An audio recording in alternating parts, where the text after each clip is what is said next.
ജന്തർ മന്ദറിലെ വിദ്യാർത്ഥി പ്രക്ഷോഭത്തിന് മുന്നിൽ മുട്ടുകുത്തേണ്ടി വന്ന ബി.ജെ.പിക്ക് വീണ്ടും ക്ഷീണമുണ്ടാക്കുന്നതാണ് കഴിഞ്ഞ ദിവസം ഉപതെരഞ്ഞെടുപ്പിലുണ്ടായ തോൽവി. പാർട്ടി ദേശീയ അധ്യക്ഷനായ നിതിൻ നബിന്റെ മണ്ഡലമായ ബെങ്കിപ്പൂരിലെ തോൽവി ബി.ജെ.പിക്ക് കനത്ത തിരിച്ചടിയായിരിക്കുകയാണ്. രാജ്യസഭയിലേക്ക് തിരഞ്ഞെടുക്കപ്പെട്ടതിനെ തുടർന്നാണ് നിതിൻ നബിൻ ബെങ്കിപ്പൂർ എം.എൽ.എ സ്ഥാനം രാജിവെച്ചത്. ചോദ്യപേപ്പർ ചോർച്ച, രാമക്ഷേത്ര സംഭാവന മോഷണം, പ്രാദേശിക തലത്തിലുള്ള പാർട്ടി പ്രശ്നങ്ങൾ എന്നിവയാണ് ഉപതെരഞ്ഞെടുപ്പിൽ പാർട്ടി ശക്തി കേന്ദ്രങ്ങളായിരുന്ന ബെങ്കിപ്പൂരിലും ദധിയിലും പോലും തിരിച്ചടിയുണ്ടാക്കാൻ കാരണമെന്നാണ് നേതാക്കൾ പ്രതികരിച്ചത്. അഴിമതി വിരുദ്ധ പ്രസ്ഥാനമെന്ന പ്രചാരണവുമായി രംഗത്തെത്തിയ തെരഞ്ഞെടുപ്പ് തന്ത്രജ്ഞനും ജൻസുരാജ് പാർട്ടി നേതാവുമായ പ്രശാന്ത് കിഷോറാണ് പതിറ്റാണ്ടുകളായി ബി.ജെ.പി കൈയടക്കി വെച്ചിരുന്ന ബെങ്കിപ്പൂർ പിടിച്ചെടുത്തത്. ഈ തെരഞ്ഞെടുപ്പ് തോൽവി പാർട്ടിയുടെ കണ്ണു തുറപ്പിക്കുന്നതാണ്. ബി.ജെ.പി വോട്ട് ബാങ്കുകളായി കണക്കാക്കപ്പെട്ടിരുന്ന വിഭാഗങ്ങളിൽ നിന്നുള്ള പിന്തുണ ചോർന്നുപോകുന്ന കാഴ്ചയാണ് ഇതിലൂടെ കണ്ടത്. രവിശങ്കർ പ്രസാദ്, നിതിൻ നബിൻ, രാംകൃപാൽ യാദവ് തുടങ്ങി ശക്തരായ നേതാക്കളുടെ മണ്ഡലങ്ങളിൽ പോലും തോറ്റത് വലിയ തിരിച്ചടിയാണ്.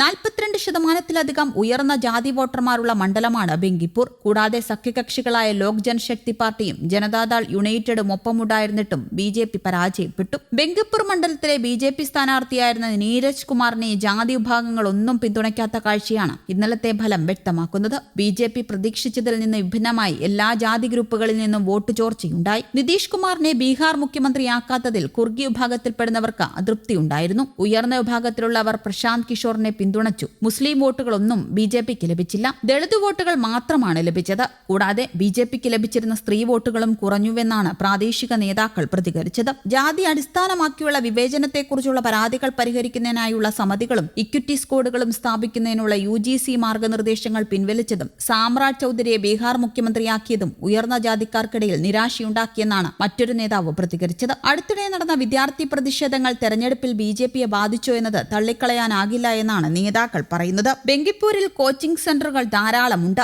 മത്സര പരീക്ഷകൾക്കായി തയ്യാറെടുക്കുന്ന യുവാക്കളുടെ എണ്ണവും മണ്ഡലത്തിൽ കൂടുതലാണ്. കൂടാതെ ചില മുതിർന്ന നേതാക്കളുടെ പ്രസ്താവനകൾ അഹങ്കാരമായി ജനങ്ങൾക്ക് അനുഭവപ്പെട്ടിട്ടുമുണ്ട്. ഇത് നഗരപ്രദേശങ്ങളിലെ വോട്ടർമാരെ അകറ്റി. വിവാദങ്ങളുടെ പേരിൽ ആദ്യം തീരുമാനിച്ച സ്ഥാനാർത്ഥികളെ മാറ്റേണ്ടി വന്നതും പാർട്ടിക്ക് കോട്ടമുണ്ടാക്കി. അടുത്ത വർഷം ആദ്യം ഉത്തർപ്രദേശ് നിയമസഭാ തെരഞ്ഞെടുപ്പ് നടക്കാനിരിക്കെയാണ് ഇപ്പോൾ ബി.ജെ.പി വൻ തോൽവി ഏറ്റുവാങ്ങിയത്. ഉപതെരഞ്ഞെടുപ്പ് നടന്ന 3 ഗുജറാത്തിലെ മഞ്ചാൽപൂരിൽ മാത്രമാണ് ബി.ജെ.പി ജയിച്ചത്. അത് കഴിഞ്ഞ തവണ 1,00,000-ലേറെ ഭൂരിപക്ഷം ഉണ്ടായിരുന്നിടത്ത് ഇത്തവണയും വെറും 30,630 കുറഞ്ഞു. കഴിഞ്ഞ നിയമസഭാ തെരഞ്ഞെടുപ്പിൽ മധ്യപ്രദേശ് ബി.ജെ.പി തൂത്തുവാരിയപ്പോഴും കോൺഗ്രസിനൊപ്പം നിന്ന മണ്ഡലമാണ് ദതിയ. ബി.ജെ.പിയുടെ അശുതോഷ് തിവാരിയെ 6,016 വോട്ടിനാണ് കോൺഗ്രസിന്റെ കനശ്യാം സിന്ധ് തോൽപ്പിച്ചത്. കഴിഞ്ഞ നിയമസഭാ തെരഞ്ഞെടുപ്പിൽ വിജയിച്ച കോൺഗ്രസിന്റെ രാജേന്ദ്ര ഭാരതി ബാങ്ക് തട്ടിപ്പുമായി ബന്ധപ്പെട്ട കേസിൽ ശിക്ഷിക്കപ്പെട്ട അയോഗ്യനായതിനാലാണ് ഉപതെരഞ്ഞെടുപ്പ് വേണ്ടി വന്നത്. എന്നിട്ട് പോലും ജനങ്ങൾ വീണ്ടും കോൺഗ്രസിനെ പിന്തുണച്ചു. വരുന്ന തെരഞ്ഞെടുപ്പുകളിൽ ബി.ജെ.പിക്കുണ്ടായേക്കാവുന്ന തിരിച്ചടിയുടെ സൂചനയാണ് ഈ തെരഞ്ഞെടുപ്പ് ഫലമെന്നാണ് രാഷ്ട്രീയ നിരീക്ഷകർ പോലും ചൂണ്ടിക്കാട്ടുന്നത്.